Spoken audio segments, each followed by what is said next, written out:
দর্শক, এবার ঈদযাত্রার খবর জানাতে সাভার থেকে যোগ দিচ্ছেন আমাদের সহকর্মী অপু ওয়াহাব। অপু, ঈদযাত্রায় মহাসড়কের পরিস্থিতি কেমন দেখছেন? 1, 2, 3 ঢাকায় জমি জিতে নিন 100% ক্যাশব্যাক সহ 20 কোটি টাকার পুরস্কার।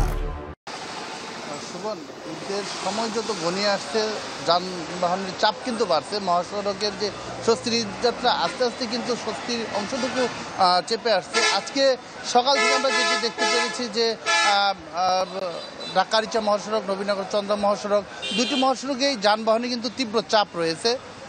সকাল থেকে মোড়কেন্দ্রিক কিন্তু কিছুটা যানজট তৈরি হয়েছে। নবীনগর ত্রিমোড়ের কথা যদি বলি, সেখানে নবীনগর ঢাকা থেকে উত্তরবঙ্গ এবং দক্ষিণবঙ্গে যাওয়ার ক্ষেত্রে তাদেরকে কিন্তু 1 থেকে 1.5 কিলোমিটার জায়গা যানজট অতিক্রম করে যেতে হচ্ছে। পাশাপাশি বাইপাইল ত্রিমোড়ের কথাও যদি বলি, বাইপাইল থেকে আসতে এবং ঢাকার দিকে ঢুকতেও কিন্তু যানজটের মুখে পড়তে হচ্ছে। অন্তত পক্ষে 1 থেকে 1.5 কিলোমিটার বা 2 কিলোমিটার পর্যন্ত যানজট অতিক্রম করে মোড়কেন্দ্রিক বা সিগন্যাল কেন্দ্রিক যে যানজট সেটি তৈরি হয়েছে। তবে মহাসড়কের ভোগান্তি ওইভাবে নেই, এখন পর্যন্ত ততটুকু নেই। আমরা কথা বলেছি, যাত্রীদের সাথে কথা বলেছি, পরিবহনের চালকদের সাথেও কথা বলেছি। তারা যে জিনিসটি বলেছেন যে রাস্তা অন্ততপক্ষে ঢাকা রিচা মহাসড়ক বা ঢাকা অংশের যে রাস্তাটুকুন, সেই রাস্তাটুকুনের অবস্থা কিন্তু সড়ক মহাসড়ক প্রত্যেকটা ক্ষেত্রে ভালো রয়েছে। তবে কিছু কিছু ক্ষেত্রে যে নতুন করে যে ইউটার্ন তৈরি করা হয়েছে এবং ডিভাইডার তৈরি করা হয়েছে, এগুলোর ক্ষেত্রে নতুন চালক যারা, অর্থাৎ এই ঈদের সময় কিন্তু কিছু কিছু পার্ট টাইম চালক তৈরি হন, তারা দেশের দূরপাল্লার বাসে কিন্তু যান। অপরিচিত চালক যারা, তাদের ক্ষেত্রে সতর্কতার পরামর্শ দিয়েছেন চালকের শ্রমিক প্রতিনিধি যারা রয়েছেন বা পরিবহনের যারা যে সমস্ত কর্মীরা রয়েছেন, তারাও কিন্তু সেই জিনিসটি বলছেন যে এই মহাসড়কে এসে যদি খুব জোরে ওভার স্পিডে চালাতে যায়, সেক্ষেত্রে কিন্তু সমস্যায় পড়তে পারেন। শুভন। অপু, আপনাকে ধন্যবাদ। দর্শক, সাভার থেকে ঈদযাত্রার খবর জানাচ্ছিলেন সহকর্মী অপু ওয়াহাব। দর্শক, আবারও ঈদযাত্রার খবর। এবার মুন্সিগঞ্জ এবং টাঙ্গাইল থেকে যুক্ত হচ্ছেন আমাদের সহকর্মীরা। আমরা শুরুতেই চলে যাব মুন্সিগঞ্জে, সেখানে রয়েছেন আমাদের সহকর্মী শুভ ঘোষ। শুভ, কেমন দেখছেন মহাসড়কে যানবাহনের চাপ?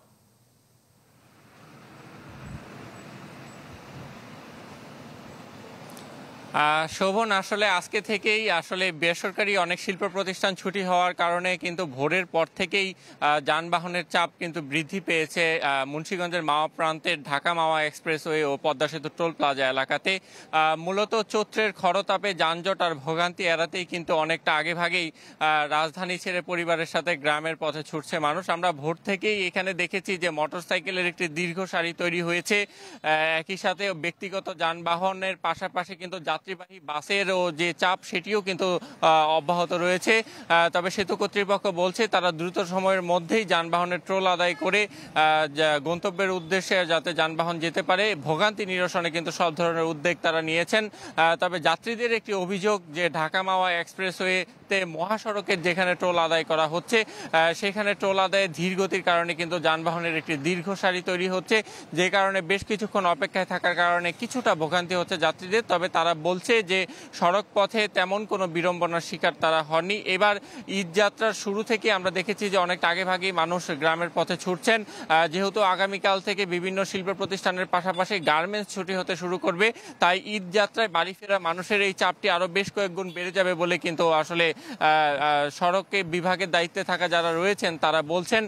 সবকিছু মিলিয়ে যেটি আজকে সকাল থেকে দেখা গেছে যে অন্যান্য যানবাহনের পাশাপাশি মোটরসাইকেলের একটি দীর্ঘ সারি কিন্তু আমরা দেখতে পেয়েছি। অনেকে পরিবার সাথে নিয়ে কিন্তু মোটরসাইকেলের করে গ্রামের বাড়িতে ছুটছেন।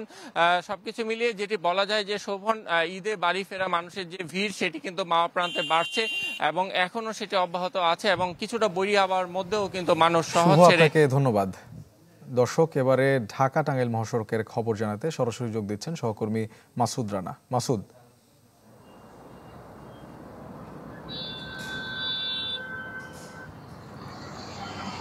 শোভন, আপনি জানেন এই ঢাকা টাঙ্গাইল বঙ্গবন্ধু মহাসড়ক একটি গুরুত্বপূর্ণ মহাসড়ক। এই মহাসড়কে আজ কিন্তু এই ঈদযাত্রা কিন্তু আজকে 3য় দিন। তো গত 2 দিন আগেও এই মহাসড়কে যে চাপটি বাস এবং অন্যান্য যানবাহনের যে চাপটি ছিল, তা কিন্তু এখন পর্যন্ত সেই চাপটি এখন পর্যন্ত নেই। আপনি যদি একটু দেখাতে চাই, আমি এই মুহূর্তে দাঁড়িয়ে আছি টাঙ্গাইলের কালিহাতী উপজেলার এলেঙ্গা বহপুর লিং রোড এলাকাতে। এটি হলো ঢাকা টাঙ্গাইল বঙ্গবন্ধু সেতু মহাসড়কের একটি অংশ। এখানে কিন্তু প্রতি বছরই ঠিক এই মুহূর্তে যানজটের একটা আশঙ্কা থাকে বা দেখা যায় যে এই মহাসড়কে দীর্ঘ টেল দেখা দেয়। ঠিক এই যানজটের এই মুহূর্তটাতে অনেক গাড়ির চাপ থাকে, কিন্তু গত 3 দিনে এই মহাসড়কে তেমন কোনো যানজট বা তেমন কোনো গাড়ির লম্বা টেল দেখা যায়নি। আপনাকে একটু জানিয়ে রাখি, এই ঢাকা টাঙ্গাইল বঙ্গবন্ধু মহাসড়কে গত 24 ঘন্টায় 27,000-এর প্লাস কিছু গাড়ি কিন্তু এই বঙ্গবন্ধু সেতুর উপর দিয়ে পারাপার হয়েছে। এছাড়াও এই এখন পর্যন্ত এই যানজট এই স্বস্তিতে ঈদযাত্রা ঠিক রাখতে মানুষজন যাতে রমজানে ভালোভাবে ঈদ করতে পারে সেই জন্য কিন্তু এখানে এখন পর্যন্ত প্রায় 700 পুলিশ সদস্য মোতায়েন করা রয়েছে। তারা কিন্তু গত 3 দিন ধরে দিনরাত বিভিন্নভাবে বিভিন্ন এলাকায় তারা দায়িত্ব পালন করছেন। এখানকার যে পুলিশ সুপার রয়েছেন তার সাথে কথা বলেছি, তিনি জানিয়েছেন প্রতিবারের ন্যায় বিভিন্ন এবছরও ব্যতিক্রমী কিছু উদ্যোগ নেওয়া হয়েছে। সেই উদ্যোগটির মধ্যে একটি হলো যে যদি যানজটের চাপটা বৃদ্ধি পায় সেক্ষেত্রে এলাঙ্গা থেকে বঙ্গবন্ধু সেতু পর্যন্ত যে 13 কিলোমিটার অংশ রয়েছে সেই 13 কিলোমিটার অংশের যে টু লেন রয়েছে সেই টু লেনটি একমুখী করে দিবেন এবং উত্তরবঙ্গ থেকে ঢাকাগামী যে গাড়িগুলো আসবে সেগুলো ভুয়াপুর হয়ে এলাঙ্গা দিয়ে ঢাকা চলে যাবে, যে কারণে এবছর স্বস্তিতে মানুষ ঈদ করতে পারবে, এমনটাই প্রত্যাশা প্রশাসনের। শোভন, এই ছিল ঢাকা টাঙ্গাইল বঙ্গবন্ধু মহাসড়কের সর্বশেষ তথ্য। মাসুদ, আপনাকে ধন্যবাদ। দর্শক, মুন্সিগঞ্জ এবং টাঙ্গাইল থেকে ঈদযাত্রার খবর জানাচ্ছিলেন আমাদের সহকর্মীরা।